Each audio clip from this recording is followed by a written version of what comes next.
నమస్తే కిరణ్ టీవీ భక్తి ప్రేక్షకులకి స్వాగతం. ప్రస్తుతం మనతో పాటు ఉన్నారు జ్యోతిష్య పండితులు నూకల రవికుమార్ సిద్ధాంతి గారు. నమస్కారం. నమస్కారం అండి. శ్రీమన్ మహాగణాధిపతి అయిన శ్రీ గురుభ్యో నమః. గురువందనం. ముందుగా నా జన్మనిచ్చిన తల్లిదండ్రులకి పాదాభివందనం తెలియజేస్తున్నాను. గురుగారు, మీరైతే కనుక రెమెడీస్ లో చాలా ఫేమస్ అయిపోయారు గురుగారు. అంటే ఏంటంటే చాలా మందికి ఒకే సమస్య ఉంది అని చెప్పడం వరకు ఓకే, గానీ అది మనం ఇంట్లోనే చేసుకునేలాగా దానికి ఒక రెమెడీ చెప్తున్నారు కదా, అది చాలా వరకు హుక్ అవుతుంది గురుగారు.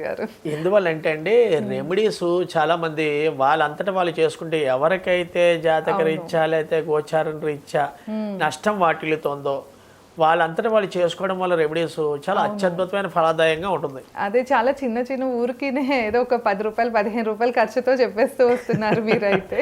సో అందులో భాగంగా ఇప్పుడు నేను అడగపోయేది వచ్చేసి తాకట్టులో ఉన్న బంగారం గురుగారు.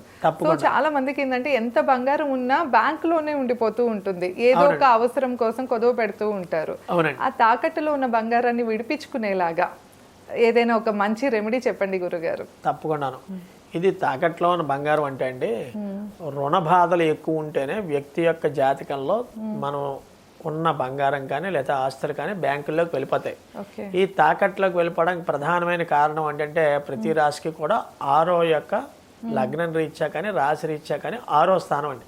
ఈ 6వ స్థానం అంటే గురుగారు ఇప్పుడు మీరు చెప్తున్నది ఎవరికి చూసుకోవాలి? ఇప్పుడు జనరల్ గా బంగారం లేడీస్ కే ఎక్కువ ఉంటుంది, కానీ పెట్టేదిమో మగవాళ్ళు పెడుతూ ఉంటారు తీసుకెళ్ళి. అంటే వీళ్ళది చూసుకోవాలా, వైఫ్ దా హస్బెండ్ దా? అంటే ఏంటంటే అండి, అది యజమాని అసలు వీళ్ళు పెట్టిన బంగారం డబ్బు కోసం స్త్రీ యొక్క స్త్రీమూర్తిదే ఆ బంగారం. అవును, అది వీళ్ళే చేయించవచ్చు లేదా వాళ్ళే చేసుకోవచ్చు. ఇది తాకట్లోకి వెళ్ళిపోవడానికి గల కారణాలు ఏమిటి?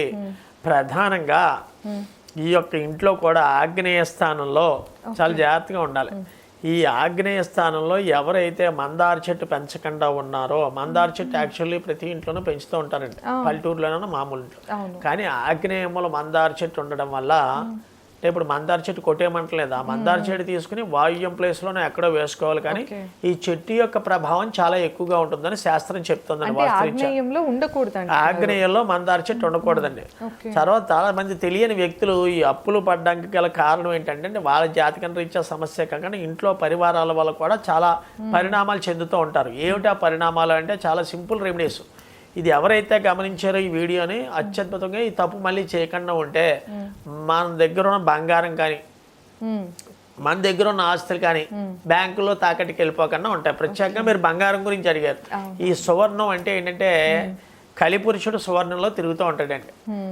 దీనికి యజ్ఞ యాగాదులు చేయవలసిన అవసరం లేదు, దానం మాత్రం చాలా కంపల్సరీ. ఎవరైతే చారిటీస్ దాన ధర్మాలు చేస్తారో, దాన ధర్మాలు అంటే మనకు మించింది కాదండి.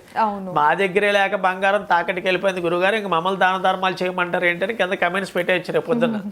ఇక్కడ దాన ధర్మాలు అంటే మన ఇంటికి వచ్చాడు ఎవరో వ్యక్తి, అది భోజన సమయం అయింది, మనం కనీసం ఒకరికైనా ఆ రోజు టైంకి భోజనం పెట్టగలిగితే ఈ కలిపురుషుడు ఏమైనా ఆలోచిస్తాడంటే, ఈ యొక్క నేను టెస్టింగ్ చేయడానికి పలానా వాళ్ళ ఇంటికి వెళ్తాను ఈవేళ, ఈ సమయంలో నాకు భోజనం పెడతారా లేదా టెస్ట్ చేస్తాను. నిజంగా భోజనం పెట్టినట్టు వీరు తినే వాటిల్లోనే నాకు భోజనం పెట్టినట్లయితే ఎవరైతే పెడతారో వీళ్ళకి ఏ యొక్క సమస్యలతో ఉన్నా, ఇందాక మీరు అడిగారు బంగారం ఆటోమేటికల్లీ తాకటికి వెళ్ళిపోయింది. ఎందుకు వెళ్ళిపోతుందంటే పిల్లల చదువుల నిమిత్తం కానీ, లేదా ఆడపిల్లలు కానీ మగపిల్లల వివాహం గురించి కానీ, లేదా ఈ యొక్క వ్యక్తి విపరీతంగా అప్పులు చేసేయడం వల్ల కానీ, ఆర్థిక స్థితిగతులు క్షీణించడం వల్ల కానీ, ఓ 10 ఏళ్ళుగా సంపాదించాం ఇప్పుడు జాతకం రీత్యా బాగోలేదో లేకపోతే ఇంకో రీత్యా బాగోలేదో బంగారం తాకట్లోకి వెళ్ళిపోయింది, నేను విడిపిస్తానే అమ్మ నువ్వు కంగారు పడుకో, మళ్ళీ తీసుకొచ్చి నేను నీకు ఇచ్చి పుచ్చి నాది అని భార్యతో ఒప్పించి మగవాడు బ్యాంకులో పెట్టేస్తాడు.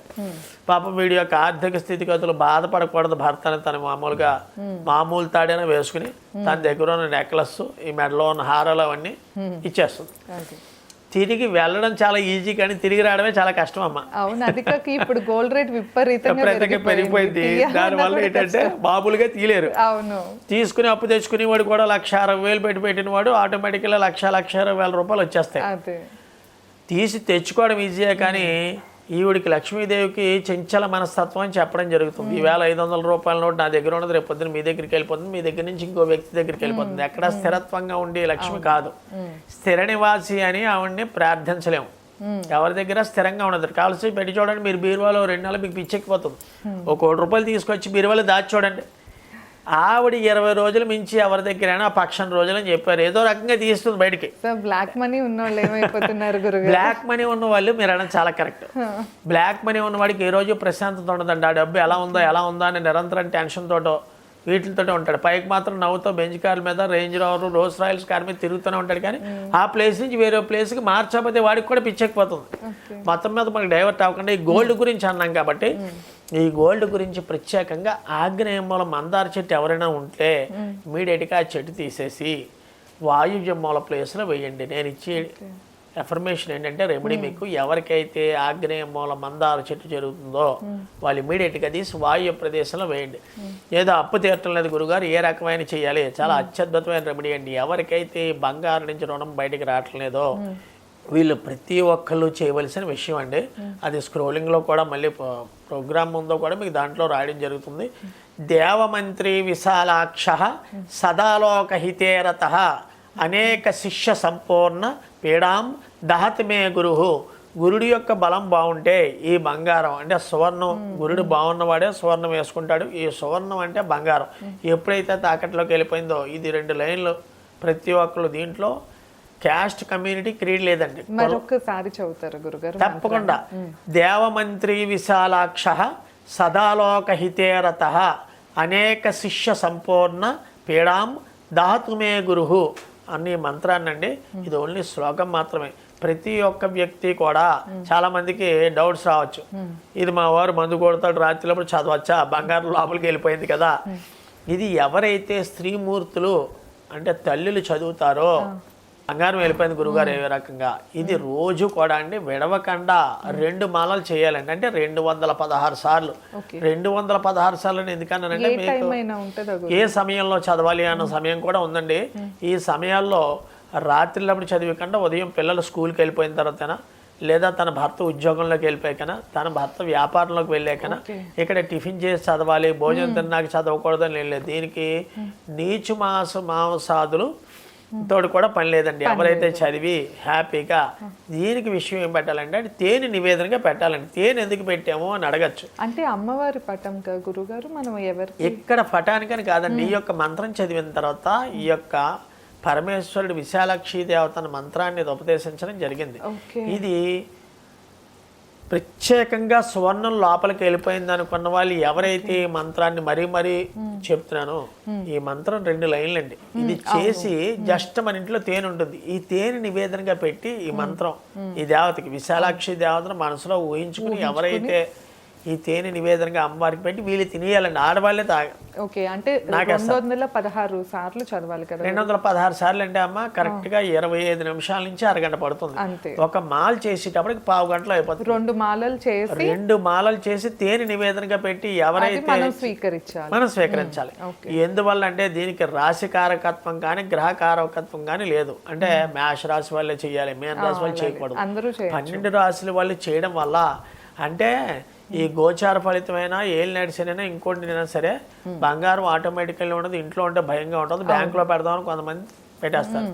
అది ఉంటే మనకు ఉపయోగం. వ్యాపారంలో పెడదాం, ఈ 10 లక్షలు 20 లక్షలు తాకట్లో పెడతారు. ఈ తాకట్లో పెట్టకుండా తాకట్లో పెట్టిన ఏ వ్యక్తి అయినా ఈ మంత్రాన్ని విడవకుండా ఎవరైతే ఒక మండలం రోజులు అంటే 41 రోజులు చేస్తారో మీరు చేసి చూడండి. 15 రోజులు ఈటవుడికి వ్యూవర్స్ అందరికీ, ఎందుకంటే ప్రత్యేకంగా నేనే పెట్టాను, నాకే అవసరమైందండి. నేను ఈ మంత్రాన్ని చేసే మీకు చెప్పడం జరుగుతుంది ప్రాక్టికల్గా. దేవమంత్రి విశాలాక్ష సదాలోకహితేరత అనేక శిష్య సంపూర్ణ పీడాం దహతు మే గురు అన్న మంత్రాన్ని చేయడం వల్ల మండలం 40 రోజులు. దీనికి చాలామంది అడగచ్చు, ఏమంటే మేము ఇలాగ అన్వి తినకూడదా, తినచ్చు అన్నారు కదా, లేదా ఇంకోటి చేయకూడదా? ఇక్కడ ఆడవారు చేయడం వల్ల ఈ లక్ష్మీదేవి ఆటోమేటికల్ ఈ సువర్ణం ఆటోమేటికల్ బయటకు వచ్చి సస్యశ్యామలంగా మీరు ఒక 41 రోజులు విడవకుండా చేసి చూడండి. అంటే మధ్యలో ఆడవాళ్ళు ఆటంగా వచ్చిన 4 రోజులు మానేసి 5వ రోజు స్థానం అయిన తర్వాత చెయ్యాలండి. ఈ 4 రోజులు కూడా ఋతువులో ఉన్న రోజులు చేయొద్దు ఆడవాళ్ళు, అది మంచి పద్ధతి కాదు. ఈ 4 రోజులు మానేసి మళ్ళీ 5వ రోజు 41 రోజు మండలంగా చేస్తే తప్పకుండా అత్యద్భుతమైన ఫలితం. దీంట్లో చాలా ఆహార నియమాలు ఏమీ లేవండి. భర్త కానీ పిల్లలు కానీ స్కూల్కి వెళ్ళాక లేకపోతే వాళ్ళ ఉద్యోగాలకు వెళ్ళాక ఆయన వ్యాపారాలకు వెళ్ళాక ప్రశాంతంగా మనం ఏక ఆసనమే చేయాలని. ఎగ్జాంపుల్ ఈ సోఫాలో కూర్చున్నాను నేను, ఇక్కడ కూర్చుని లేవకూడదండి. మళ్ళీ మధ్యలో ఏదో ఫోన్ వచ్చిందనో టీవీలో ఏదో నాటికి వచ్చిందో నాటికి చూస్తూ చేస్తే ఈ యొక్క మంత్రంకి అనుష్ఠానపూర్వకమైన బలం పోతుంది. ప్రశాంతంగా కూర్చున్న ప్లేస్ దగ్గర నుంచి కూర్చుని ఎవరైతే చేశారో స్త్రీమూర్తులు, మీరు కావలిస్తే చూడండి, నెలలోపు ఏదో రకంగా మా భర్తకి డబ్బులు అంది, నా బంగారం నాకు తీసుకొచ్చి ఇచ్చారు గురువుగారు అని కమెంట్స్ రూపంలో కొన్ని 100 మంది పెట్టడం జరుగుతుంది.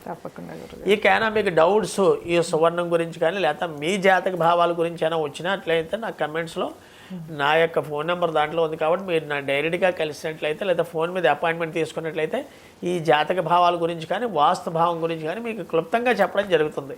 తప్పకుండా గురుగారు. నమస్తే.